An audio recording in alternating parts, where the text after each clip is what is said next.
Welcome to Band Scamps, an in-depth look at albums and releases by West Michigan artists. Hosted by Dan Fisher and Julio Gomez. This week on Band Scamps, Dan and Julio review Skitchin and Friends, Bilge, Anythings, and Derek Lee Feltner. Hello and welcome to Band Scamps. This is your host Dan, and I'm joined by my co-host Julio. Hey everybody, thanks for tuning in today. It is Thursday, March 4th at about 2:19 p.m. It is a beautiful day in Grand Rapids. It's almost feels like winter's coming to an end. I know that's probably not true. It's probably not, but we're in like full spring, right? Right. I have a friend who affectionately calls this time the thaw as well. Ooh, I like that. The thaw, and it's also like a, I think pertinent not only to the landscape, but also even people are kind of, in normal times when you're not in a pandemic, are kind of maybe warming up to being more social, going out, showing off more body skin, stuff like that. Totally. The thaw sounds like a really bad M. Night Shyamalan movie. Right, it really does. The anything. Yeah. He just has says the and just flips there. Boom. Yeah. Before we get started on music, I'd have just a couple things I want to talk about now that we're on to episode 6. Mm-hmm. I want to say, first of all, thank you again to Tom, who wrote that theme song for us. Yeah, Tom Hunt. I love that theme. I love it so much. We're getting great feedback on that too. And I want to say thank you to Cassie for introducing us and closing out the show as well. She actually, I talked about this. She's been actually helping us so much with that show that I think we're just going to bump her up to creative consultant on this show. Excellent. Because Cassie is, been a huge help and a huge supporter of the podcast since day one. So thank you very much. Thank you so much. And I just want to say thank you to my co-creator and co-host Julio. Oh, thanks, man. Julio, that's so nice. Yeah, Julio, you edit all the episodes, and you've been just like running a lot of back-end social media stuff, and I just want to give credit to where credit's due and to say thank you for all your hard work. It's really a lot of fun doing this with Thanks, you. man. I'm having a real blast with you, too. We're into episode 6 right now, and we just put out episode 2 this week, and it's just kind of funny to, relive episodes that we've already done but be where we are right now because we just become more and more established. It's great to pre-tape these things, but at the same time, you're like, oh man, like we're so much better now already. I was thinking that too. And one thing that is good is that we did take a week off because of some personal stuff I was going through. Mm-hmm. So we are going to be like 3 weeks behind instead of 4 weeks, which I think is good. I think 2 weeks. Fine. I wonder if 2 weeks is the sweet spot, Yeah. Because I was explaining to you, I was thinking about it. It's not just 1 week. We got to do this week. We got to promote next week, and we got to edit the one we just did, and then we got to tape the one we're going to do in 4 weeks. So yeah, it's going to drive us crazy. But man, I appreciate you noticing that I'm working on it. Yeah, man, absolutely. I appreciate it. And just you're doing some new shit too. So this is going to be really good. Thanks, man. Doing a podcast, it is like it's 100% like a lot of fun, but there is a lot that goes into it, and I don't think a lot of people realize like how much effort you really have to put in to make a quality podcast. And I really encourage anyone to really give it a shot because it is very rewarding, and it's been really fun to see what all the listeners are taking away from it and like the opinions and message they're getting from That's, I think, my favorite part. We're getting a lot of actually feedback and engagement. If you have more to add, please email us at bandscamps@gmail.com. Yes, absolutely. It's just... Or Facebook or whatever. Just leave a comment. It's just the two of us with, Cassie, the three of us really that are doing all this. And so eventually when we, maybe move up in production, we want to add more people to the team, a producer, etc. So we are all about collaboration. So if you have any kind of talent with this kind of thing or anything that you'd find useful, again, please reach out to us. If anything, it'd be fun to say hi. Shall we jump right in? Yeah, we have like a really special and interesting episode for you this week. This is totally different. Yeah, we're gonna be doing 3 different releases, and since we're not really limiting ourselves to just albums or just 7-inch or just EPs, music can be released in all sorts of different forms, and we have 3 very different ones today, I would say. Yeah, and kind of the message that I took away from like the choices that we picked today is that every voice deserves to be heard. And that includes if it's just one song or just like a little your contribution to a compilation, etc. And that brings us to our first piece that we're going to be talking about. It is by Skitchin and Friends, and it is a cover of a song by the band The Wonder Years, and the song is called Woke Up Older, and it is part of a tribute to The Wonder Years. So let me interrupt you real quick, and we go back to that intro again. You said you think every voice deserves to be heard. Are you saying from a rights perspective, like what the government gives, or are you saying like just intrinsically everyone deserves to be heard? More intrinsically, as in, I'm not saying I disagree. I just that just actually you just took through my own mind for a loop a little bit. Trying to see, sure. What do you mean?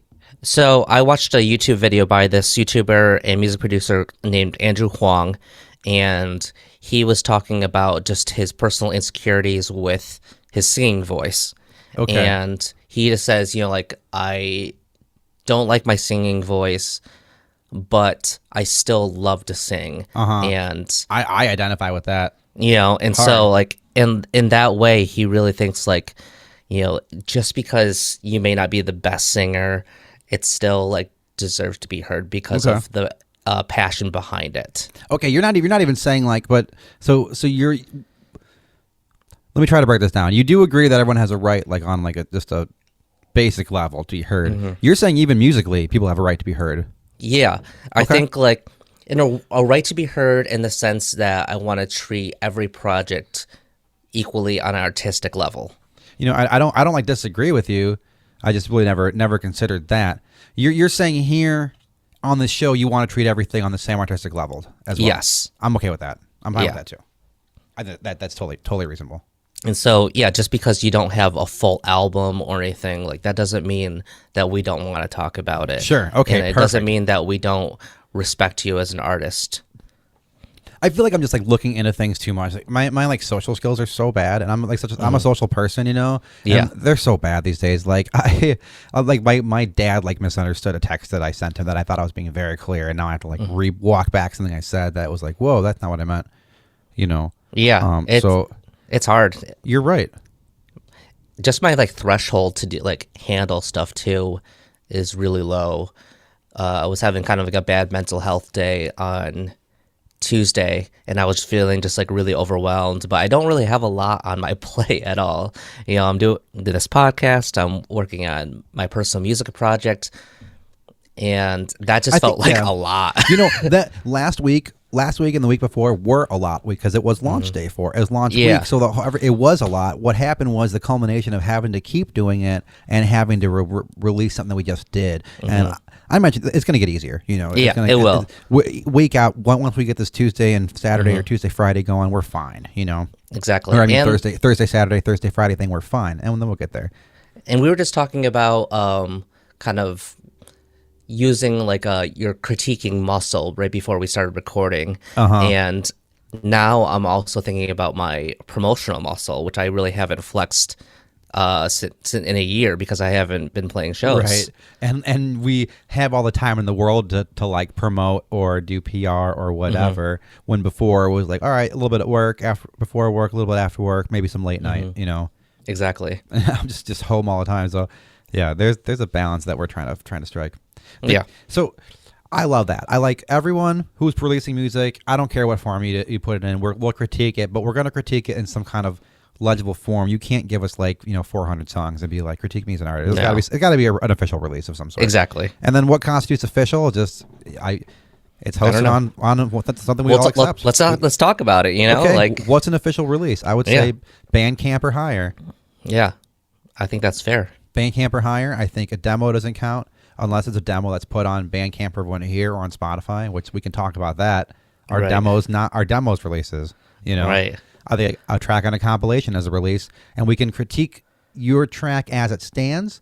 And we could do the whole compilation, but I feel like the rest of those artists on that compilation have not opened them up, so they don't fit our criteria quite yet. That's what I thought, because we've been really kind of saying this is like a artist submitted thing. And I'm okay with keeping it like that for right now. Yeah. So Skitchin and Friends only submitted their song. Yeah, let's do another intro of them. So that brings us to our very first release we're going to talk about today. That's right. It is from Skitchin and Friends. It is part of a tribute album to the band The Wonder Years called Nailing Shards of Hope Together, a tribute to the Wonder Years.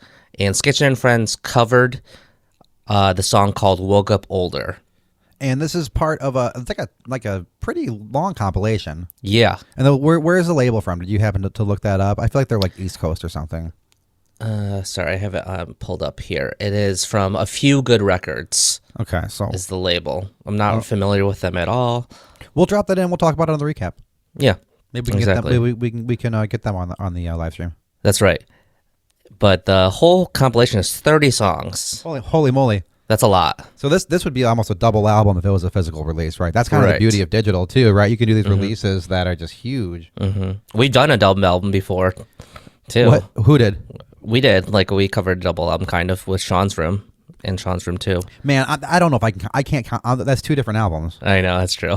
Right? Didn't we decide that? Yeah, I don't know. Yeah, we're doing that. Not that it matters, but see, this is where we get into the pre-taped call-in show where I'm going to tell I'm going to tell viewers that we're going to tape in a couple of days the Captain Daddy recap episode, but this will have already aired, and so will have that by the time that you hear this. So we're really kind of floating in a different dimension at this point. But as long as no one calls into this taping, or as long as we don't tell people to call in, you know what I mean? As long as we don't tell people to call into this one and expect people who are watching one that's a couple months later to call in, we're fine. I just love the call in for a pre-taped episode. That's the thing. We're halfway there. You know, that's why we're doing these recaps. So let's get right down to this. Yeah. Came out May 1st of 2020. Tyler Dykema from Skitchin sent us this track. He was nice enough to submit it because he's super cool and wanted to be a part of what we're doing, and we really appreciate that. So first and foremost, thank you. Thank you, Ty. Also, Ty just messaged me because I sent him a meme the other day, but he also wanted to let me know that Ethan Meyer is the gentleman that played guitar on this track. Oh, awesome. Thank you for letting us know that. And it was recorded by Don Carlisle of Knavish Audio. Oh, awesome. Don's great. Great. Perfect. So that was recorded here in Grand Rapids. Mm-hmm. It was probably done, I don't know when. Do we know? It must have been done probably in 2020, but early. Yeah. Okay, so let's just do first impression. Since I know this is not a band that I'm really familiar with. Same. So I have to like be honest about that. But I did give them a listen, and they do sound like stuff that I would enjoy at one point. Not exactly my type of cup of tea, but it's emo poppy punk. Yeah. And they obviously have a huge enough following where they can get 30 bands to cover their songs, right? Exactly. So we already know that the composition of the music is of known quality that is acceptable, right? Exactly. So right off the bat, they picked a song that is already liked. Right. Did you listen to the cover first or the original first? I listened to the cover just as it is because I had kind of forgotten. Ty messaged me so long ago that I kind of forgot what it was, and I was like, "Oh yeah, this," and I just played it. And then I was like, you know what? I bet this is a cover. And I looked more into it and it was. So yeah, I listened to the song right away. And I did listen to the cover this morning before taping. Mm-hmm. So this is the first time we have reviewed a cover song, to my knowledge. I think, the episode 1, Brother Wolf does 5 Years by Bowie. The 5 Years cover was, I think, the other one, and we could dig deep. Listeners, if you know any covers that we've have been on these releases, let us know, please. So how do we critique a cover? How do we critique a cover? Like, so we can say right away it doesn't sound all that much like the original. No, which I like. The melody is like on pitch enough and true enough to the actual original that it passes. Like you would be like, oh, that's a Wonder Years cover, Sure. right? Yeah. So that's neither here nor there, I guess, but it's good. Yes. They didn't go the drastically different route, at least first impressions. But it's different enough, not where it's like sure. sounding like they're trying to like recreate the song necessarily, which I hate when people do that personally because I don't really see the point of that. Where they try to just like do a redo. Yeah. Like, I don't know. That's good to do live, right? Mm-hmm. Even then, I'm just like, I'll just listen to the original song. Yeah. So they didn't go that route. So it was just Ethan and Ty, and Don recorded it. So I think my first question is, did they do, I don't want to say maybe like justice to the song. That feels too heavy, but did they like... I think that's fine. Did they like, it's a tribute, right? Yeah. So did they pay tribute to the song? Did they pay tribute to the song? Sure. I think so. Sure. Now, I think that there is another thing we have to weigh this on criteria of, like Skitchin and Friends aren't a band, like established band, right?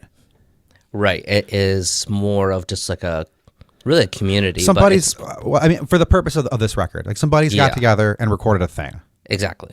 So if we can weigh it on that, it's fine, right? Mm-hmm. The one question it leaves me is wondering, what more do these group of people want to do with this name?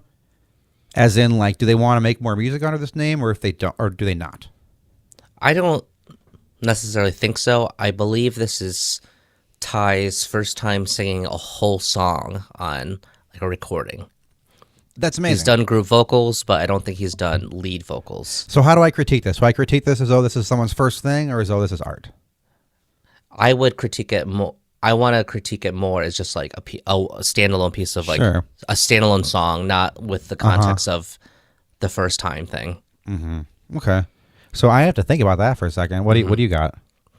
Let me talk about like some of the first impressions I got like on more maybe a production standpoint. Sure. That's I think like, we can do more objective on there. Yeah, for sure. Let's do it. I actually really liked the like a vocal effect that was on Ty's voice. It was kind of like this like a little distortion, like early strokes kind of thing going on. I liked it too, and that's a hard effect to get right. Yeah, and I think they nailed it actually. I think you're right. No, I think that the vocals did sound really good, and I have that in my notes too. This might be nitpicky, but it was just kind of, I felt like I was hearing a lot of like peaking, and it seemed a little, I don't know, DIY, like home recordy, in my opinion. Do you think they were going for that? Perhaps. That's what, cause I kind of got that impression too, but I was wondering if that's what they were going for. Yeah, I think my curiosity, maybe Ty can clear this up for us on the recap, but I'm wondering if this was the guitar and the vocals were recorded at the same time or not. Oh, I think so. I think they totally were. If they were, then I don't feel like the energy of the guitar and like the vocal take are really like in harmony. Mm-hmm. Just like energy wise, you know? Sure. Yeah, the vocals sound a little bit like restrained, but I kind of feel like the guitar could have matched. If that's the energy you're going for, you kind of like match that energy with the guitar. Right. Too. Yeah. You know, I don't know. This is like, so when I was saying like, how do I grade this? And I think I'll just be blunt. Mm-hmm. Like if this was something that Skitchin and Friends want to do more, they need to practice it more.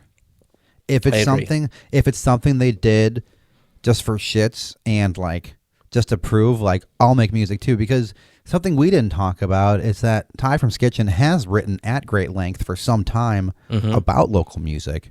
Yes. He's definitely put himself out there as I mean, he's a critic too and a reviewer. You know, I would say what is criticism as well. Mm-hmm. His methods might be a lot different than what you might think of criticism, but he definitely is. Speaking to that point, if I grade it under those criteria, it's fantastic. Absolutely. I actually really do like the vibe overall, and if Skitchin and Friends were to continue to put out music like this, I think I would actually really enjoy it. Sure. I think that it shows a lot of like, it's a lot of stuff that I really like about it. I think that the fact that I don't know the band that well, that they're covering, or at all really, and that the kind of music is like, okay, well, I know this kind of music. It's not what I listen to. It's always, and like on a personal level, this kind of punk music, I have never, ever been connected to. And I've definitely felt like actively excluded from. So like I don't really like bands that are like bands like honestly bands that play this kind of music I have not had a good history with, and maybe that's just me stereotyping a whole genre of emo punk. But this scene does not speak to me and has never accepted me. Yeah, this scene, you know what I mean, is like funny for me too, because I would say like I definitely fit more into like the emo scene more, but I consider myself an outlier because there is a lot of like modern emo that I do not like. This is stuff that you wouldn't even consider emo, really, right? No, this is more like pop punk to me. Right. Same for me, but like I had the same kind of realization. Like when I was a kid, we were into our own little punk scene. And looking back on it, we were like basically like crust punk kids. You know, I didn't know what it was called, but we played basically as fast as we could to where it sounded like metal, and our drummer used a double kick pedal. So we were basically crust punk. We didn't know this, and we just like dressed. We just like dressed hard, and we'd go to shows, and they'd be playing pop punk, and they'd be like, "We're in a punk band," and we'd be like, "No, you're not." Yeah. You know, like, I'm sorry. Right. I don't know what you're doing. This is pop punk. It's different. And then that happened with emo. We started getting into like these bands, and then people were like, "Oh, there's an emo band." We're like, "Oh, cool, it's emo." And then we go to some other emo show, and it'd be like pretty boy pop punk stuff. Exactly. And they tell us it was emo, and we'd say, "No, it's not." Yeah. That's happened a lot with like, ska and too, like all these like third wave. Yeah, I mean that scenes. is ska. That is ska music. Yeah. I feel like it happens with emo and with punk a lot specifically. Yeah, or definitely. Even pop punk. They'll be like, "Oh, we're pop punk," and it's like I don't know if you're either of those things, but that's a whole different show. Yeah, at the end of the day, I guess it doesn't really matter. And I feel like punk is one of those like hotly debated. Yeah. Every take on punk is a hot take. Yeah, I mean, it's probably one of the more argued about musics in the world. So like, yeah, would you listen to this again? I would actually. Yeah, me too. Totally. Yeah, I'd listen to it again if I knew someone who was a fan of this band. Putting it on a mix for them would be tight. Absolutely. You know, I went and listened to the band. I didn't even hate the band all that much. When I listened, I was like, you know what? I could totally see myself getting into this. There's stuff like it that I like better already. Yeah. Like I'm bored, but I'm not that bored, so I don't know if I'm going to listen to this band that much. I really, it made me think of those Punk Goes Acoustic compilations. Do you remember those? Yep. Yeah, and it gave me kind of that like, it made me feel kind of young again. Totally. Yeah. Yeah. It was totally great. And I think what one thing that I think is like really commendable, like I said, is like someone who comes from the writing about music world and then being like, okay, for all the haters or for all the lovers or whatever, here's a song I did. Exactly. And like whatever you think about it, they did that. Right. Which is pretty cool.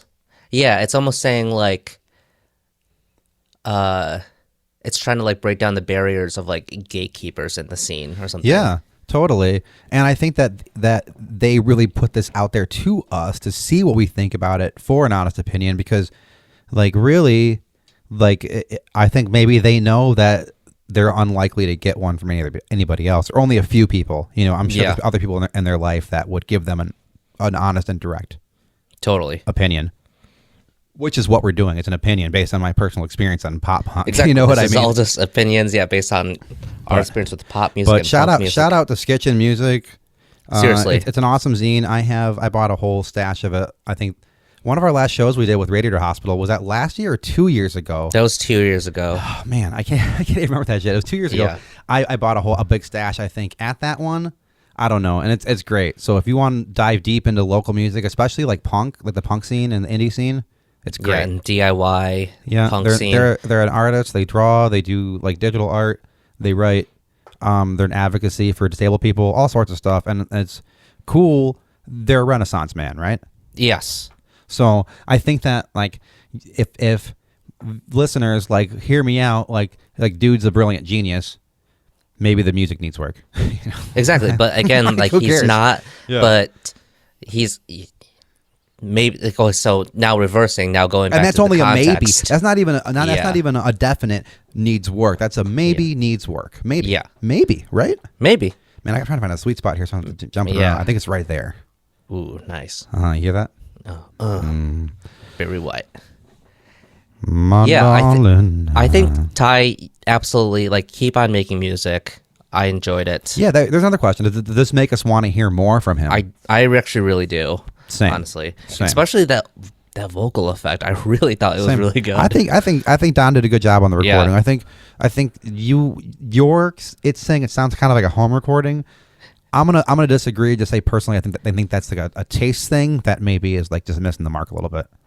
Yeah, you're probably right with that. I don't know. Maybe I'm wrong. I don't know. It's hard to say. I honestly, it makes me curious. I know that Don's been doing recording for a while, and I'm curious to see how does this stack up against other stuff he's done. So I might take a look. My only really other question with this was they added this kind of like weird vocal effect right at the end with this kind of delay thing, and it seemed just like I don't know, covering something up. No, it was like maybe it was just playful to be playful, I guess. I don't know. It was just kind of like, why now? Okay, yeah. You know? Yeah. Does the song end like this? The original one? No. Oh, okay. I don't hate that. That's kind of cool. It was just like, why though? Like, why? Why not? I don't know. Yeah, it was just like kind of. I love that you. I'm gonna edit that all good because I don't know. I'm trying to figure out why you're taking issue with that. I'm not like. I was just like, that's just. It's scary. Like it's kind of got this kind of like, you know, just this guy on the couch playing this acoustic song, and then they're like, oh, let's throw this repeat like delay thing at the end. You're right. Right. I wonder if there's some esoteric knowledge to it. Yeah, I don't know, or if they're just like. I like thinking about how it like maybe it scared you, like you heard, like, you thought you were losing your mind. No, just like Okay. I was just like listening, and I was like, it just made me go like, oh, things that make you go yeah. Did it make you? Things that make me go? It just made you pull your monocle out a little bit. Exactly. Yeah. We should get some Bandscamps branded monocles. Too. We really should get some Bandscamps. We'll maybe for the stream we'll have some props. I know that Captain Daddy is planning on streaming from his bathtub to us. So yes. he showed me his set. He actually bought a clip. He has candles going. He's gonna be. Oh no. Yeah, he's gonna be streaming from the bathtub. So I don't know if Facebook's gonna let us do that, but we're gonna find out. Yeah, let's find out. Yeah, I think. Yeah, with this, I think the stream is gonna eventually just be like that's just all it is. That's all we can handle. It's like an hour a week of going live. Yeah. Before the shit hits the fan, we have to take a whole week to recover. Yes. So, let's do final thoughts on this record. Final on thoughts. this. First impressions, we did medium impressions. Final thoughts, like maybe it doesn't matter how I critique this. You know? It really doesn't. Like, it's a tribute album. It's supposed to be fun, I think. Yeah, that's what I wrote. I wrote like maybe this is just some fun thing and it doesn't matter. And it is fun, and I think that was portrayed well. Yeah. So did they get there? Absolutely. I think 100% they got there. Yeah. What do I want to hear more? Maybe I just want to hear this fleshed out, and I want to hear it like improved a little bit upon. Yeah. You know, and I think if I'm going to judge it against other bands who are more rehearsed, I'm gonna obviously be less favorable towards it. Sure. Skitchin and friends, like, can we be some of the friends? Like, let's write some music for. I would Skitchin. totally. We should do a bunch of tracks. I would collaborate anyway. You and I love collaboration. Yeah. And at this point, we're just basically begging / daring people to collaborate with us. Yeah. So it's really good. Whenever, any final thoughts from you on this record? Anything you want to add to what I said or disagree? No. Great job, Ty. Like. Yeah. Keep doing it. Quick rating here. I would give it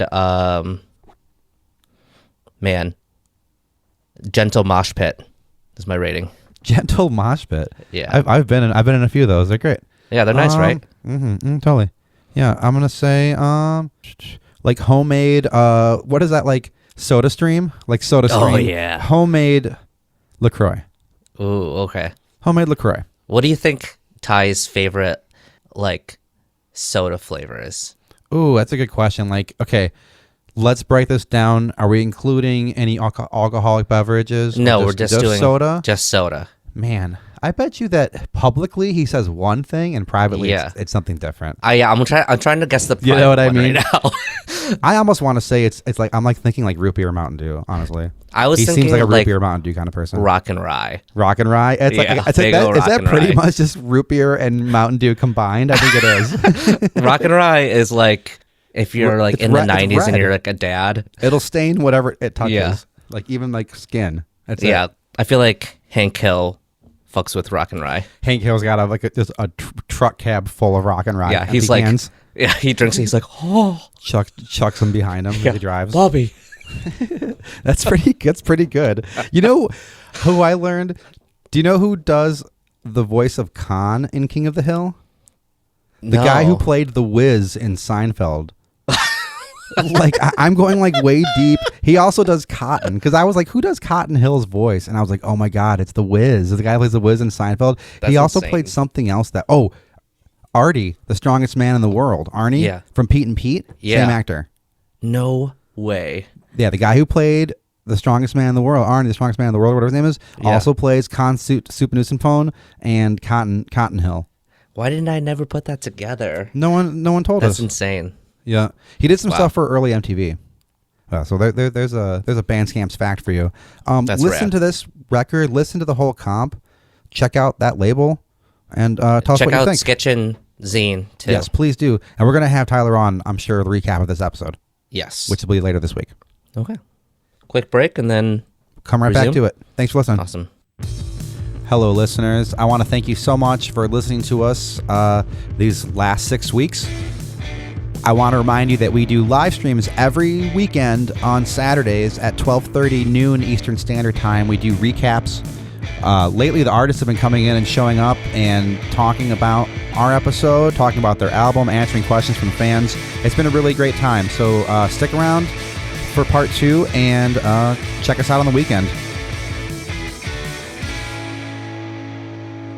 Listeners, welcome back. This is episode 6, right? Episode 6. Man, I can't believe that we have gotten to episode 6. I think it took like Grand Rhapsody like 2 years to get to episode 6, and we've done it in a month and a half. That's crazy. In relation to time, I remember being in like 4th or 5th grade and thinking about college, and like that timeline was like so like obscure to me. I was like, I'll be dead before college. Trying to imagine like college as a 9-year-old or something. Yeah, I remember that too. Then I remember getting there and being like, damn, I'm going to college tomorrow. Yeah, you know, like it really happened. Yeah, and it takes you a while to really understand the nature of time. I think even like it takes like almost like your like mid to late 30s, honestly. Yeah, I'm still figuring it out. Yeah, I'm really glad I had this whole pandemic period to kind of decompress a little bit. I really needed it. Same. Yeah. And speaking of those times, we got yet another 2020 release to talk about right now. Yes. This one is, again, a little different from the normal album. This is just a split, really. This is, it's a split. And a compilation. It's a split and a compilation, and it's part of a compilation series. Am I correct here? That's right. And it appears to be, this is Songs of the Pumpkin Boy series. Songs of the Pumpkin Boy series, and this is the 2020 version. Exactly. And it's 2 tracks by 2 different artists, correct? Correct. And often it's been more of a substantial release, right? In previous years, I think. That's right. Who puts this out? Mike Johnson does. Okay. And Mike Johnson is the band Anythings for this release. And they do, which track was that one? I'm sorry. That was the second one. The second one? Yes. Okay. And then Bilge, another one is Bilge. Or Bilge. I think it's Bilge. Bilge. Yeah. Bilge, if you're listening to this, John, this is by, who is John Reeder? John, if we're pronouncing that wrong, please let us know. I'm sorry. I think that's right. I think it's like a nautical term or a boating term or something, right? Yeah. So first things first, it starts with the Bilge track, and this track is entitled Halloween, parentheses, I Miss You. This also came out October 29, 2020, which makes sense. Again, it's a Halloween compilation. It's a whole Halloween themed thing, right? It's a Halloween themed thing. Great. So we have another compilation. This time we're going to be reviewing the whole thing, but it's only 2 tracks. So it's more of a split. It's more of a split, I would say. but giving it the designation of compilation is fitting due to the serial nature of this release, what they do. Yeah. Here's the thing also that I found interesting was, of all the years to only do 2 songs, I feel like this would have been like the prime year to like really ask people to get in on this when they're home recording and stuff. I'm sure this was probably oh shit, should we do this? And I don't blame them. 2020 was weird, so it's kind of thing where like, it was kind of an afterthought, but they were like, we should do this. Great. Does this meet the criteria? It sure does. Boom. So, and speaking of just the pandemic in general in this year, I want to read a little blip about that they wrote about the this compilation here. This is on Bandcamp? Yep. Okay, go ahead. So they said, in a year that's been scarier than most, it's nice to think back on the memories of Halloween's past and try to summon some of that frightfully fun, old-fashioned black magic into the spooky season.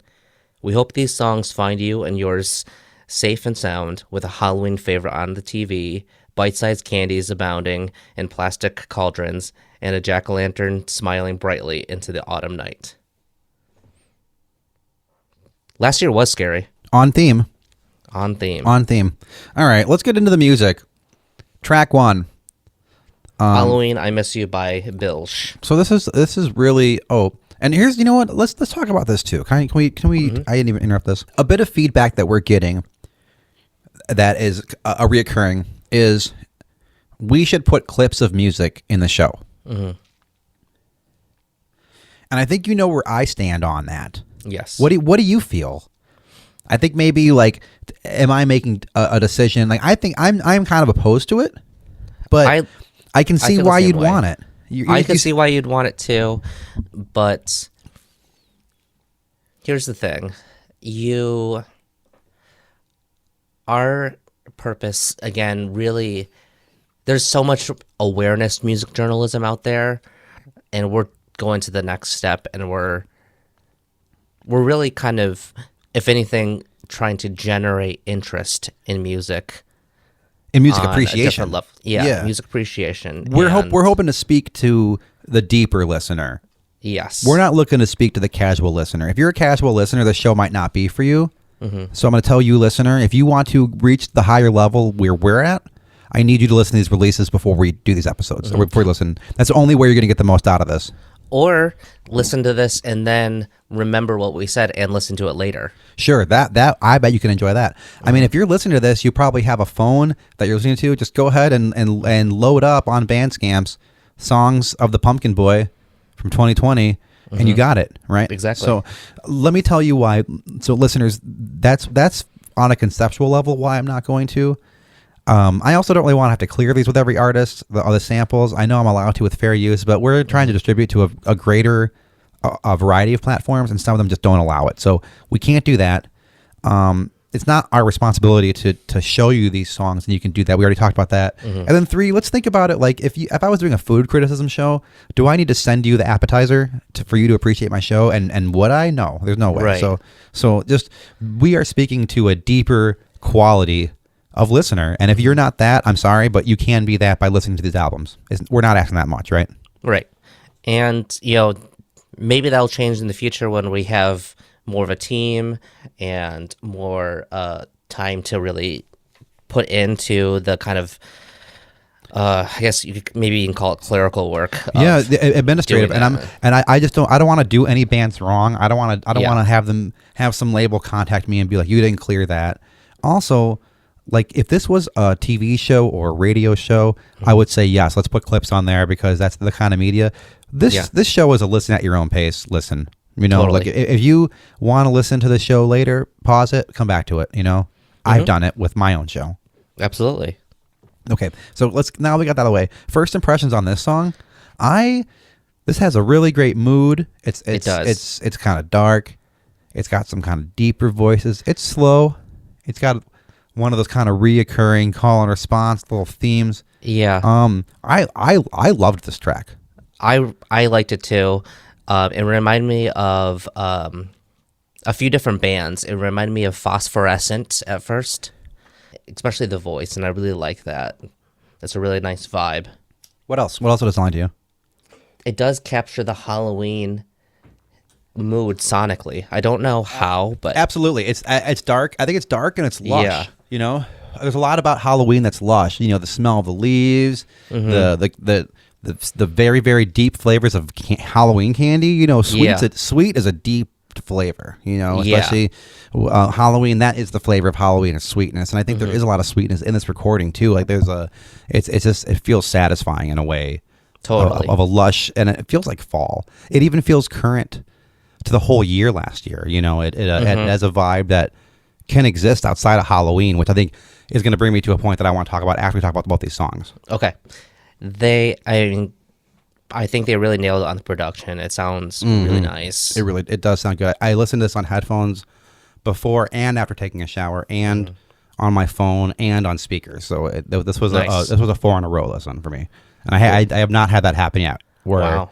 Yeah, I listened to 4 times in a row. Nice work, Bilge. Yeah. It reminded me of the band I like a lot called Lamb Chop. I don't know a whole lot about this band, but he sings in a very, very deep voice as well. And it's very...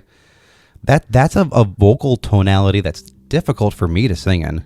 Yes. It is harder to go low than you would think. And I have a naturally kind of bassy voice sometimes. And even this, I was like, ooh, there's some control in there. He has a nice little like vibrato too in there. Does this person make music outside of these compilations? He was the other guitarist for Book of Symbols.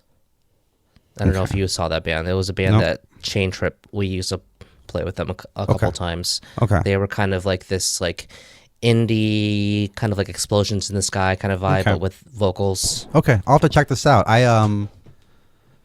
Say the name again.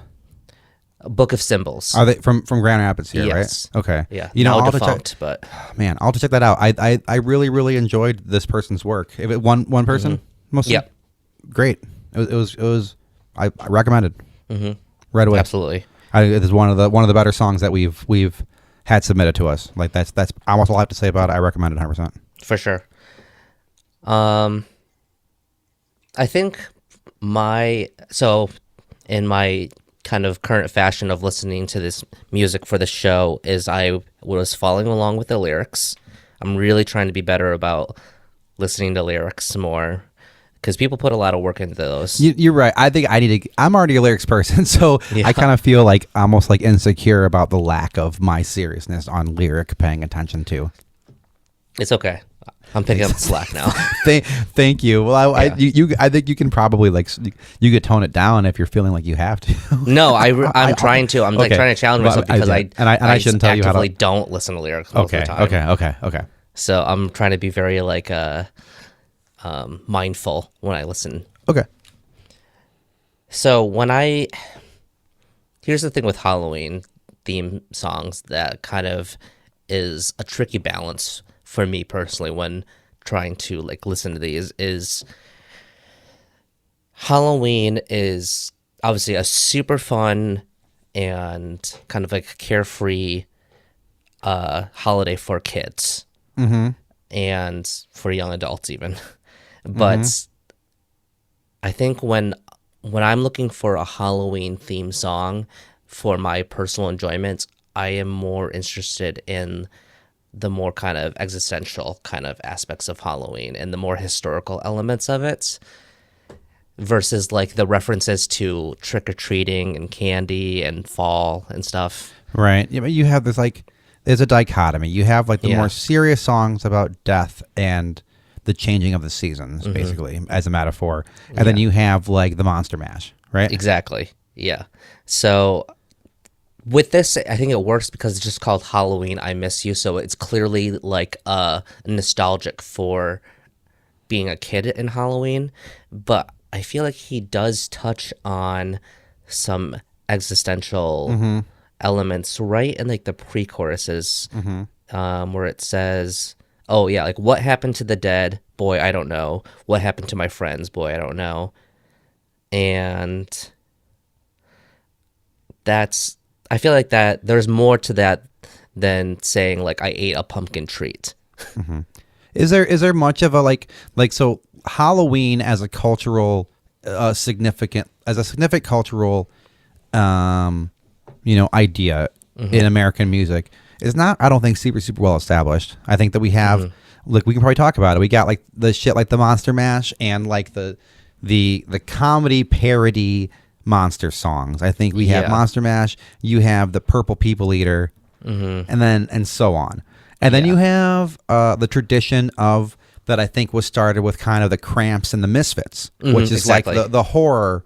Right, the horror, and you have psychobilly, you have horror punk, you have even metal kind of lives in that, even like surf with like the Mummies and stuff. These people were the first people to take the Halloween and horror movie music stuff into the realm of like something different, and I think alongside of people who were in the instrumental world doing film score composing for horror movies and stuff, and that's a whole different story. And I think like there were fans of that music, but not in the same way as pop music. You know, like we have to talk about that differently. But there is that tradition too, and so this stuff kind of fits more into like a newer. It's almost a new art form of Halloween songs. Yeah, I think right. For me, am I wrong? Am I like picking up on something? Like, am I reaching too far? But I kind of am having the same maybe dilemma that I was when we reviewed Brandino Extravaganza's which is record.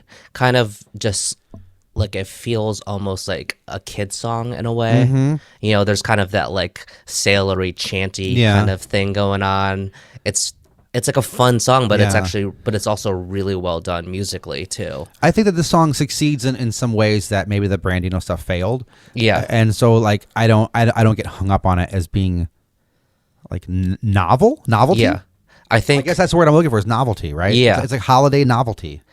Yeah, like I think if I were to kind of more passively listen without like directly reading the lyrics, I wouldn't have had that necessarily experience of thinking like, oh, this is kind of like kids material.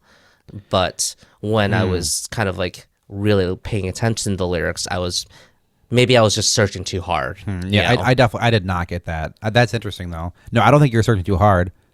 I'm just going to disagree with you, but your point is still as valid as mine.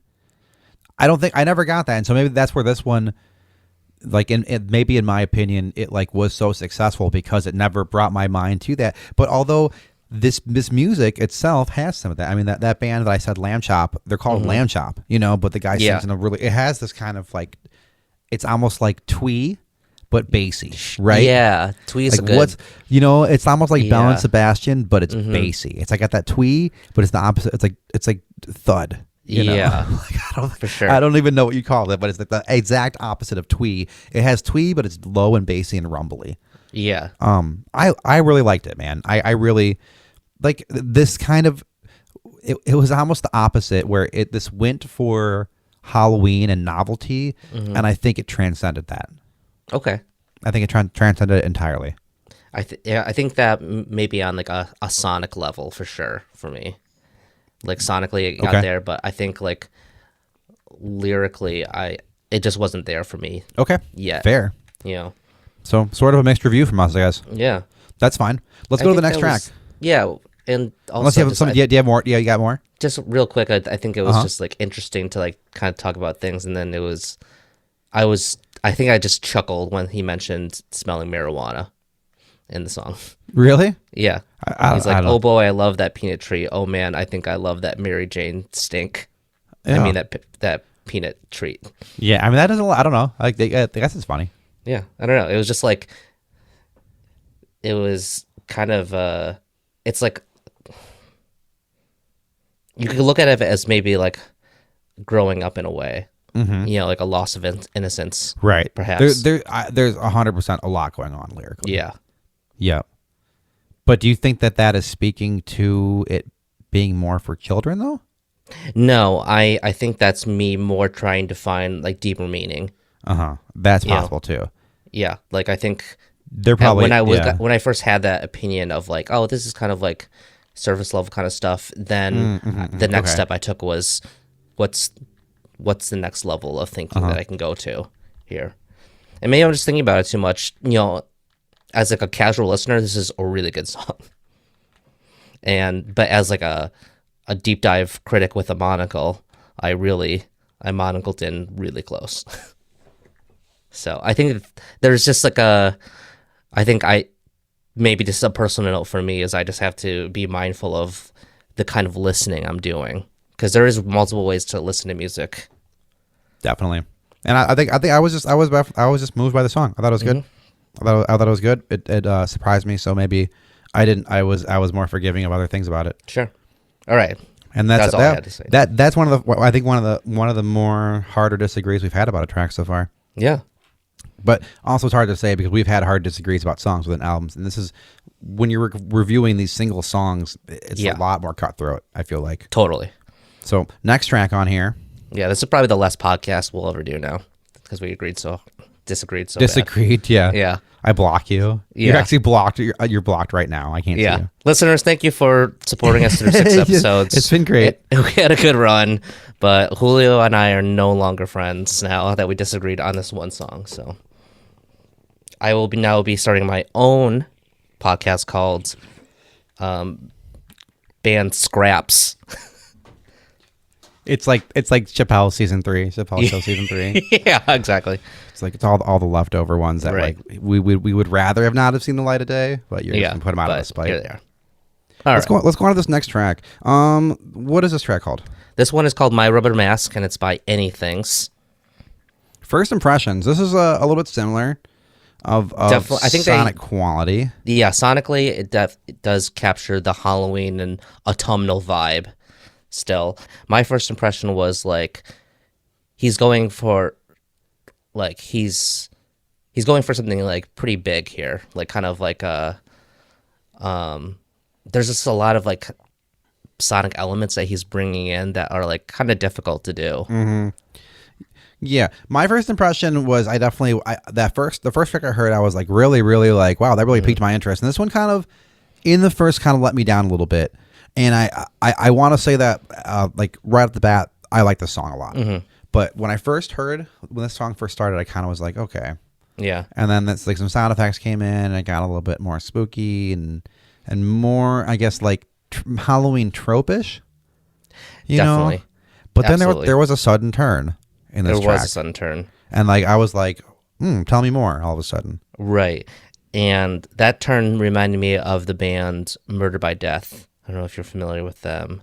A little bit. It's not really my thing, but yeah, not so much for me either. But I was a big fan in high school with some of their early records, and it reminded me of that a lot, and in a good way, of just like that kind of vibe that Anythings was doing. I also have a note here that says, "Why do both these songs sound like they could be in a Western?" Yeah, it does have. Did you get like some Western vibes?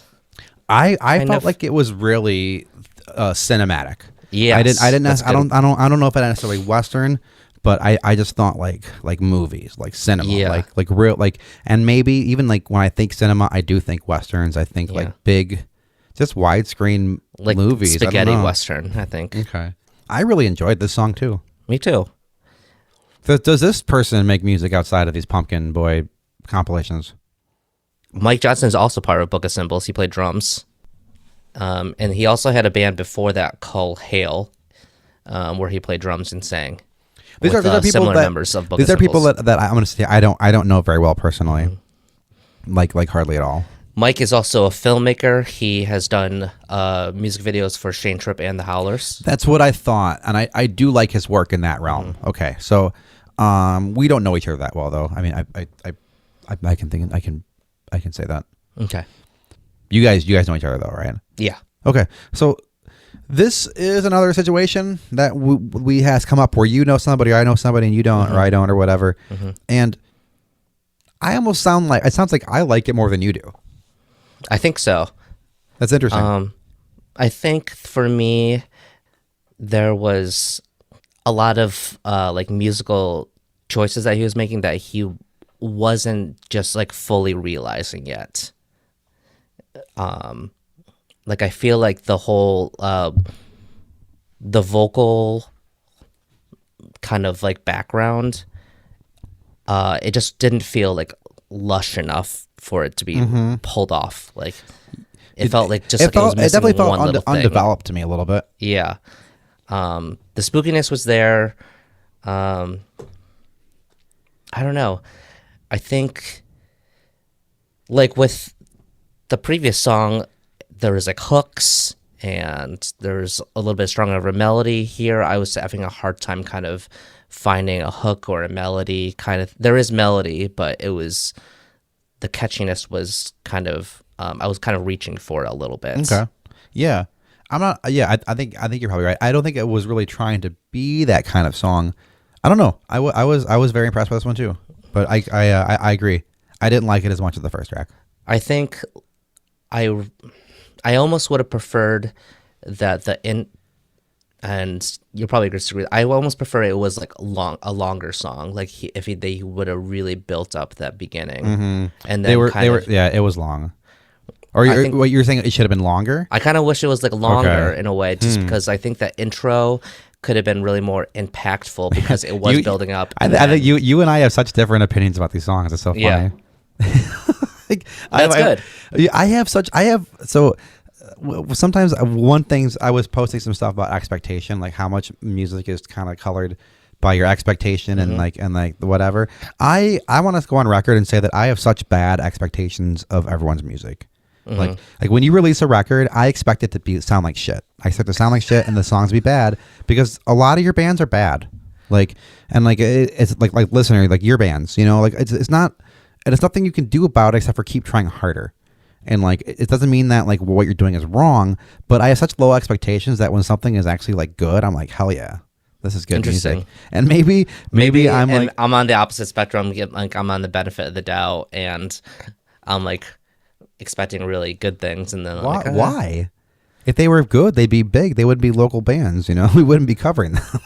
Right? I don't know because it's. I just don't think like everyone's band is bad, I guess. Yeah, because that makes sense. I mean, also like maybe you're just that's good though. I probably am turned off by stuff that if I just gave them a chance, like maybe I'd like it. I don't know. I mean, and it's just our opinions. So yeah, I guess basically just kind of commenting on how fascinated I am that this is probably the most disagreed upon release that we've had. I think sometimes I listen to music and I have this I don't know, maybe it's like a problem, but like I just think about like I would do this and this different like a lot. I think about that a lot when I listen to like local music. I think I get in kind of a producer role almost when I listen, and I'm like, that's probably not what I would have done. I think that probably a lot of local music here could benefit from producers, and I mean like producer in the old school sense of the word, where it's a guy who's sitting there telling the tape operator, hey, make them sound like this, and he uses language the tape operator understands, the band as a conduit between the band and the tape operator. We don't really have that, No, with our records. I give Matt Tenclay, I give him that role. He's credited as co-producer on our stuff, and he's resisted that. No, I didn't. I'm like, no, you did. You helped. He does, yeah. He doesn't realize he does, and that's why he earns that credit with me, I think. Yeah, totally. But bands could totally benefit. I would do that. I'll put it out there. If you want me to produce your record, I'll produce it. I'm not saying I'm gonna press the buttons. I'm saying I'll go with you and I'll record that record. Same. I really like that producer role. You'd be great at it. People should listen to you about it, and do it. I think maybe to Matt's chagrin a lot of the times, because I'm hovering over his shoulder, like breathing into his ear, being like, "Do this." Oh, because you play with them in Howlers, and working on records with him. So I don't know what that's like. You're up in there. No, not with Howlers. That's actually the one I'm the most like hands off with. Okay. That's I usually just kind of come in and do my thing, and he's like, "All right, I'll take it from here." So Matt does a lot. Matt just records everything DIN by himself in the wee hours of the morning anyway. So dude, the funniest thing with recording with Matt in the Howlers is that he never tunes his guitars before he records, and so there's many times where we can't even remember if it's a half step down or not. Oh no! Or he'll have like one string that's like kind of out of tune, and I'm like playing a lead, and I'm like, so I've had to like detune my guitar like a couple cents just like to make it. Should we bleep this? We'll bleep it a little bit. Yeah, we'll bleep it. It'll be funny. We'll do a long bleep. The best thing about Matt is like 50-second bleep. And then we just end with us laughing. Oh my gosh. We'll get there. Man, I don't know. I think this was good. Would you recommend this to? Yes. Me too. Absolutely. All right. I think it is really good. Me too. I think maybe because I know him so well, I'm just a heart more critical, you know. Sure. And let's so how would you improve it then? It's just I think I would take out the thunder sounds at the end of the song. All right. That was a really big eye roll for me. You're not having it with endings today. No, I'm really not. You didn't like Ty's ending? You didn't like this ending? Yeah, I don't know. I'm real sassy today. You want the song to end and that's it. Just I don't know, I'm kind of over the days of putting, when it was fun to do kind of fun studio tricks, yeah, when I was first in bands recording records, but now I'm kind of to the point where I'm all right, that was end the song. Call it. Do you remember when we were recording? We put that whole Ferris Bueller clip in, and used to be in a band for a second. Well, yeah, we worked. I wanted to work on it, and we realized that's not going to work because there's music playing in the background of it. It makes no sense, Yeah, that kind of stuff is that makes me think of those kind of scenarios. I guess I did that with Mavericks and Monarchs where we had there's a lot insane ending. There's a lot of even sunken cost fallacy that goes into recording where you're we've already spent $300 recording this part of the song. We have to finish it. And if we decide we don't like it, we could take it out. But it's no. You should have never created that in the first place because now you're just haunted by it, Yeah. Man, I would recommend this too. I think they both got there too. I'm actually really impressed. I think they did too. I like it, man. I'm going to listen to these songs again. It's really good. I mean, I'm a big fan of the Pumpkin Boy series in general. Me too. I do really like these songs a lot. Why was it only 2 tracks? Who knows? I don't know. And I was why have I never been invited to be a part of this? I don't know either. Dude, I was thinking about that. I was why they have invited me before and I didn't have means of recording or didn't have the money to have someone record me. And the 1 year I'm on my shit, they don't ask me. I'm gonna be jealous and petty. So I mean, I think part of why we're starting podcast too is because I'm just jealous and petty about shit. So I'm just gonna talk unfettered on my own platform. But man, it is. I mean, I understand why a release would be different, but it does leave the question of you did this every year. Why is it only 2 bands? You guys probably just threw this together. Yeah. So, Mike and John know that my critiques are. I think this is the first time where my kind of my personal relationship with them kind of maybe leaked in a little too much because I was just I know these guys musically really well, and I was I kind of slipped into that producer role. Fair. Yeah. Fair. But if you ever want a producer, guys, hit me up. Yeah, these I would say I'm gonna put this whole I enjoyed these enough that I'm gonna lump them together in my review. And I'm gonna say it's a really good board game night with with some trusted friends. Okay, I think I would. Not even good, just a board game night with trusted friends. I'm not gonna say it's good. I'm gonna say it's game night. Yeah, let me think of a good Halloween reference that I'm feeling spooky. Right now. Yeah, let me think of a good spooky reference. If you could have a pet bat safely. Nice. Yeah. Can't. You can't. But if you could. This is where it's at. Have you had a bat in your house yet as a relatively new homeowner?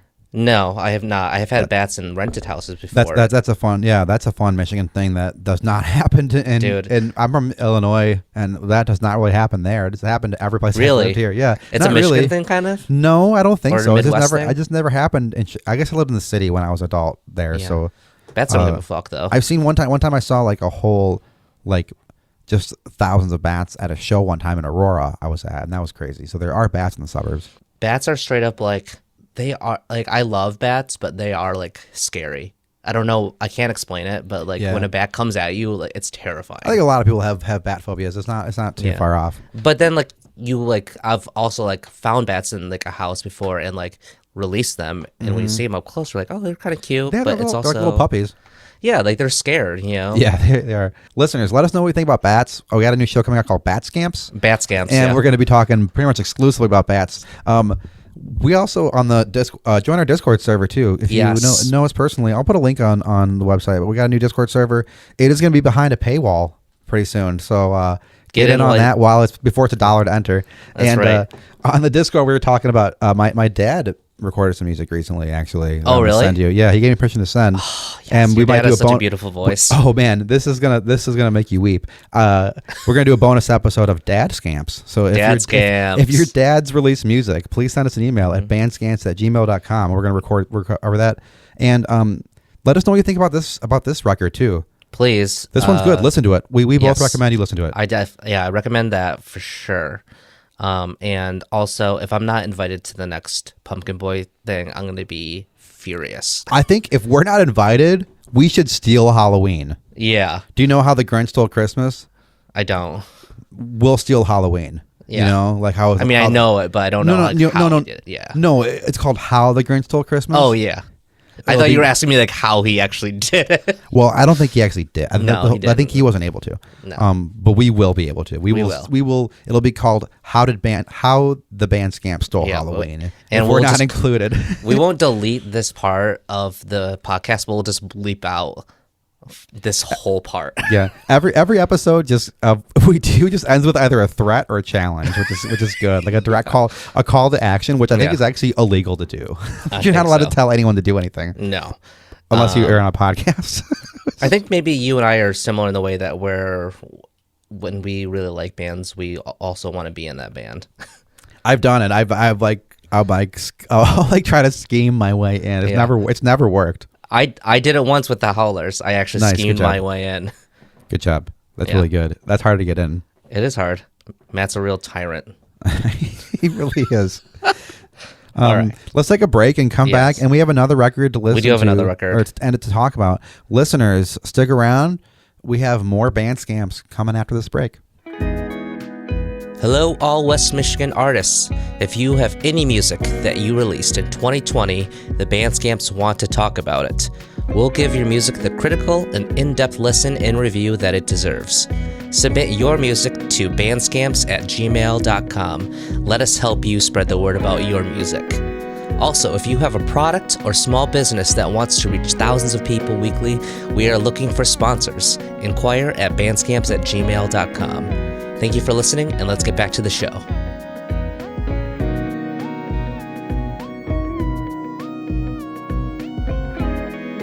All right, we are back. I have to admit something to you, Julio. Kind of going back earlier to the episode when we were talking about collaboration, I always think of the song Last Resort by Papa Roach whenever I hear the word collaboration, because I keep on adding that word into the lyrics of like collaboration, no breathing. Yeah. So I just had to get that out because it's like running in my head. Should I use a different word? Hard. No, it's teamwork. I think that's just something that people should know about me. Is that good. I think about Papa Roach sometimes. That's like pertinent information. That you allow we a are strong selling association ourselves, and people should know who we are and what kind of people we are. You're 100% right. I am sometimes a piece of shit. It's okay. We're gonna have like Papa Roach fans on our ass for this now. I know. Oh, they're gonna be like, "What? We're pieces of shit." Like Papa the Roach. That's what they call them. The Papa Roach. the Roach. All right. So we have one more review that we're gonna do about a release. This is by Derek Lee Feltner, and it's called "This Is Not a Comedy Album." Parentheses. Let's get drunk and watch Congo. This came to us through. I made a post on like kind of an art Facebook group, and someone submitted. They're from Kalamazoo, I think. Yep, from Kalamazoo. He put this out October 17 of last year, and it is just two songs. And I want to just kind of two tracks. They're two tracks. I'm not gonna call them songs. Yeah, they're not songs. They're not songs. These are two tracks, and it's called This Is Not a Comedy Album. So I think we can talk about that in first impressions. There's two tracks. We got a title. This is not a comedy album, which kind of makes me think this is actually going to be a comedy album, right? Yeah, exactly. Yeah, exactly. It's going to be a comedy album. I actually want to read this submission email because I feel like there is some verbiage that like really. He said, "I'm a comedic performer from Kalamazoo, and I released a 2-track cassette in late 2020, and it is an experimental noise comedic performance recording." And I think that's fitting. I just wanted to say that because, he's already presenting us with like what he considers it to be. Sure. And like that's interesting to me. That I don't think hasn't been really a entirely common theme with our submissions from people that we don't know. Yeah. Nor do I think that's uncommon to do when, like, say you're booking. Like if you were trying to book a show for yourself for like one of your acts, you would probably give the booking agent some, oh, hey, we're a blah, blah, blah band from here. Exactly. So that is good, but it's not the norm. It's not the norm. It's nothing that we've ever reviewed before. No, I mean saying what genre you are. Oh, yes, that like, too. That's. I'm not going to say like it's not totally uncommon to qualify what your art is to someone who doesn't know, but it's also not something you have to ever do. Like if he hadn't qualified it, we would have just reviewed it anyway, right? Exactly. Okay. But now the consequence of qualifying it is now that he has set some kind of expectation in a way. Quite a few actually. Not just one expectation. It's experimental. We got comedy. We got noise. Those are Did it say both. noise? Yeah, those are both like pretty hefty Sure. genres. You know, so I think we're gonna have to grade those against what he considers it, right? exactly. Okay. So first impressions. First impressions. Right away, I actually wrote. I actually really like this concept, but I can barely make out the comedy part, which is, I think, the actually most interesting part of that I'm most interested in, at least. Mm-hmm. The first thing I wrote is, ouch, this is hard to listen to. It is. And that's not like a metaphor. Like it actually was like kind of hurt my ears and my head at the time. I will say that I wasn't ready for this. And it set me off on a bad foot getting it off the bat, but right away, and I was like, okay, I'll listen to headphones. And it was, I had the same decision. Ouch, this is kind of hard to listen to. Yeah, it is a tough listen. And with that, so I think we can apply that to the whole tape. It never gets easier to listen to. No, it never. But that's sonically, that's thematically, that's even like just overall. It starts off hard to listen to. It's challenging, and it's very challenging. I don't even know if I would say challenge. I mean, man, this is going to get into so much shit. Like, I know the fortitude that I may have as an audience member or a critic of this. So we can get that out of the way, that this kind of is hard to listen to and maybe therefore sounds bad. Yes. Okay. So I guess immediately after thinking like this is hard to listen to, my next thought was, what is this guy's intentions with this? Like, what's the point? The next thing I have written is, what's the joke? Yes. So I think right away you and I are off the bat on the same page. It's hard to listen to, and then we have a question of what. Yeah. Right? Is it what? What why? And why? What and why? So I guess why. It's more of a why. I also have by what criteria do we grade this on? Right. Exactly. Like, are we supposed to grade it on like the content of the comedy, the content of the music, the content of just the overall composition? So I guess we had to break it down overall. And concept, I can agree with you that I like the concept of this. I like the concept a lot. I love concepts. Me too. Concepts are tight. Do you know how many concepts like I come up with a day? Like so many, man. Probably too many. Way too many. So I love concepts, and this guy comes up with them probably constantly too. Or this is one that he came up with and he did. So props there. It's hard to make a concept into a concrete thing. Yes. But how do we grade this? And maybe I'll start, okay? Yes. It sounds like shit. Mm-hmm. It's not music. No. The laughing's super annoying. Right. It's very loud, the laughing. Yes. So the recording's kind of bad. So hold on, I got more. Okay. I can't even hear the jokes being said, which is too bad because people are laughing. Mm-hmm. It's all just laughter. Right. You know? That's the loudest thing almost, is the laughter. Yeah. Almost. Yeah. So let's talk about what's going on then too. So it's kind of a pastiche collage of like some tape noise and some drum fills and a live recording of what sounds like a live recording at a comedy club of some sort. Yes. That's about it. Yeah. Sorry. There was like, no, you're good. I wanted that. There was like, this is all connected, four connected things, and these are off the bat still. Right. Based off that, I can't hear the jokes at all.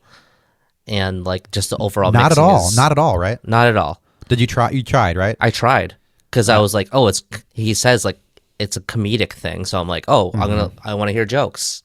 And so I wanted to hear them. The people who did hear them laughed at them. Yeah. But we're losing that. Yeah. Also, but when I hear people laughing at jokes, it's like, I'll be the judge of that. So we really wanted to hear these jokes. I did. Do you think he wanted us to hear the jokes?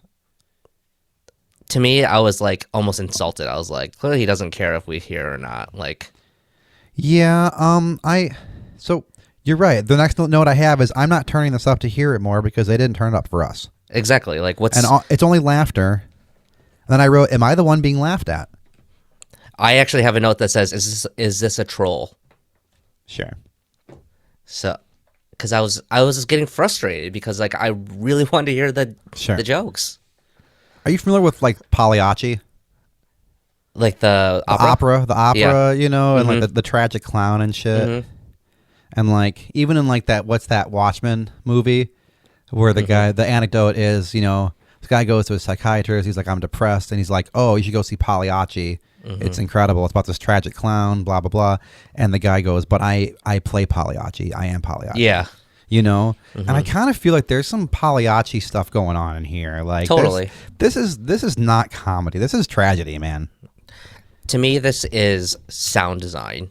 Okay. And sound design is incredibly difficult, and I think that it just did not get there at all. No, not at all. But I think thematically, like, and maybe I'm looking deep, and if this artist here intentionally is doing this, then props. But if not, here's an angle: is that like, I don't really want to be Pagliacci, you know? I'm not. Right. I'm trying to like listen to something to have a good time, and what's happening is I'm feeling stressed out and laughed at by listening to this. Exactly. So if that's the intention, brilliant. If it's not, I would lie about this whole thing and say that's what you're trying to do. Yes. So this is not a comedy album. Is 100% true. It's not a comedy album. No, it's not a comedy album. So does that mean that anyone can call anything not a comedy album and it actually is a comedy album? Or I don't know. This is like tragedy. And I feel like I'm the tragic figure when I listen to this. Yeah, because it's like you're not in on the joke. You know, because you hear laughter, but you can't hear the joke. Yeah, like, well, it's so, the recording is so poorly done. I mean, the volume order is like, the laughter is the loudest. Then I can hear your tape noise or whatever you slapped on here. Then I can hear the drum fills. Then I can hear the crap that was added on top of it. And then there's jokes on the very bottom that I can't even hear. Right. So, yeah, like, is this... Yeah, like, if he is trying to do... I don't know, like, it's clearly not for entertainment. And it's not for enjoyment. So what is it trying to do? Right. And I think it just seems like it's kind of trying to troll. And like maybe it just missed the mark a little bit. And I'm totally okay with that. I make so much stuff that a lot of it misses the mark, and I'm totally okay with it. And maybe like this could just be redone and done better. I think what happened was you had this idea, but your source recording was so bad. Like, and he's when you're so used to your own voice, people are so self-conscious about their own voice, they don't want it loud in the forefront because it's ego shit, you know? So he had this bad recording of a stand-up thing that he thinks is good, but all you can hear is the laughter. And so he uses that as the whole thing when it's like, you actually need a better recording. I need to hear the jokes. I don't want to hear that one drunk person laugh at you. And I think like, yeah, I think this concept could be pulled off really well. Absolutely. I kept on thinking of the movie Ape, you know, and this like, this kind of like struggling comedian, and I really feel like you could use noise and drums and stuff to really help build tension and create a story underneath the actual bits. There's bands that have done this kind of stuff before. That band Negative Land, I showed you. Yeah, they in the 80s did this kind of stuff, and even in the 90s they had a band called U2, or an album called U2, and they got sued for it. And they used like recordings of the lawyer yelling at him and like, I'm gonna sue you, I'm gonna sue your family, blah blah blah. And they made another album that was about them being sued by U2, and so they were massive trolls. But the stuff is really moving and good to sound like. And this stuff kind of, I think, dropped the ball in a department that it's already asking so much of a listener to like, here, listen to this jumbled up mess. Yeah. And also I need you to tolerate the fact that it's EQ'd like shit and there's just like tape piss on everything. Yeah, it just seems like, oh, he's like, wouldn't this be funny if I did this? And then did it. And it wasn't. So, like I said, maybe you got an answer. Yeah. You know, I'm not angry about it, but I honestly felt a little held hostage with it. This is like the worst thing we reviewed. Yeah. because like I was like listening to it, I was like, man, like I'm not gonna turn this off because like I really want to like if I'm gonna listen to an album, I have to like listen to the whole thing. And like maybe this answers the question: can you just slap some tape echo on something and call it art? And I think we just found out no, you can't. There's a definite line of what you can pass off as art and good, and it doesn't involve just slapping some tape echo on it. It's all theory. It's all payoff. It's and nothing. In the second song, he's slapping other clips from other media too. Like I heard clips from Community, American Psycho. Yeah, and that's fine. But people have done that, and maybe it's just we just don't like the way he did it. And also, like there was one joke that I did hear that is in both recordings, and I was like, all right. And it's like the joke of, I've been watching Friends. I've been getting watching Friends lately, and it's because I don't have any. Okay. And that's you were actually able to pick out a joke out of here. That's the only joke I was actually able to pick out. So here's what I think. I want to hear these jokes. Like if you got jokes, tell them. Like, and otherwise this was hard to listen to. And I want to say sometimes music is so new and so avant-garde that it's incredibly hard to critique, but that's not what's happening here in any way, and I don't want to get that twisted. Otherwise, conceptually, if this artist, what's the artist's name? Derek Lee Feltner. If you have like the drive to do more stuff like this, do more of it, because like it could be really cool. It could really benefit from like professional production and more storyboarding. Maybe that. I just think that you just can't hear anything. It just sounds like a laugh track with tape echo on it. Yeah, like if I wanted to hear like sound design and soundscapes, I'm just gonna listen to like Brian Eno or something. I was a little disappointed. I don't know why I had high hopes for this. I probably should have known better. It was, and this is gonna you were just talking about like every band's shit and you had high hopes. I know. Well, I don't know because it's so new. Well, it's the avant-garde, man. Yeah, I can act avant-garde all I want, and there are going to be some people that are like ooh la la about it. And so, and I don't mean to be like super hyper negative, but this is a hard listen. It's a hard listen, and it's hard to critique it on any grounds that aren't like, was it a good troll? I would say you got me and Dan to listen and talk about it for a long time. So that's a whole thing too, and I'm willing to give merit to that too. Exactly, totally. Like we're talking about your record. We're gonna reach thousands of people with this podcast that didn't know you, that now know you, and if you get some listens, like, sweet, we did our job. There's so many. There's the comedy scene in West Michigan is massive, and I'm actually just dipping my toes into it. And there's just so many people. So I think any way you can stand out is probably good, and I commend you to do more. Also, Derek, it would be awesome to have you on the recap episode for this. Cause I'm gonna reach out. We'll reach out. So Derek, I'm gonna reach out to you privately after this or the weekend before. But we're gonna have you. We'd love to have you on. Yeah, and you can use that time to do whatever you want, really, and let us know. What you think or whatever, Yeah, or just I don't know. And like honestly, like I kind of feel bad about like being so harsh about it, but like it was hard to listen to. Like I didn't enjoy it. I didn't appreciate it. He makes. I did appreciate it, but like not in the one way. There's a note in the line in like the credits saying that this is done over a year, and I was like, how did this take a year to make? This is like using the Motel 20 years motel type. I know exactly. That's the 20-year theory of music production. I know. Just like no, that maybe it was like writing the jokes that we couldn't hear. Yeah, but yeah. I'd like to hear. Was there anything else? Any other recorded media by this person that you found or looked for?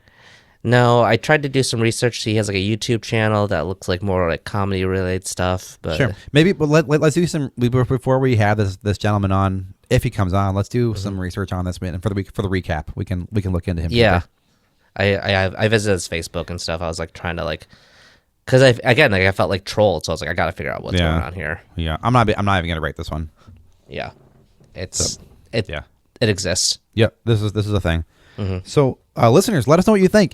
If you disagree, if you agree, if you loved it, if you hated it, bandscamps@gmail.com. You can also reach out to me and Dan personally if you know us on Facebook, where we are starting at this kind of hyper local thing. So most of our listeners probably know us personally. Exactly. And if you want to be a part of this in any way, please hit us up. We're looking for people to help out. Submissions, sponsor inquiries. We still need submissions. We still need sponsors. It costs a little bit of money for us to make this, and the more we grow, the more we'll need. And so if you want to advertise with us, please do. Please. One more, please. Yeah. We're very lonely. we are very lonely, and we just need people to listen to us. Yes. And tell your friends. Yes. Next week we got some more music from some West Michigan artists in 2020. We still have the submissions rolling in, and we thank you so much for listening to us. This has been episode 6. Can you believe it? I can't. 6? It's a 6. 6, yeah. It's crazy. Anything else you got to say about any of this stuff, or about like releases in general? Even though we just kind of did a pretty harsh critique, but he still deserves to be listened to, Derek, and every voice deserves a critique by Band Scamps. I think so too. I think no one is safe. Yeah, no one is safe. That, I'm honestly, like, I am saying that was like the worst thing that we've reviewed, but like, honestly, I'm happy it wasn't someone's music. Yeah. Unless we're going to say that was music, and then I just have to disagree. Yes. The thing is, like, I feel like I really just, I think that, like, all the stuff we said, he will, I don't know, I feel like he'll agree with. Yeah, for sure. I don't know. I think you're right, too. Anyway, this has been Band Scamps episode 6. Thank you, Julio. Thanks, Dan. Great talking to you today. Yeah. Listeners, we'll talk to you next time. This has been a Grand Rhapsody production.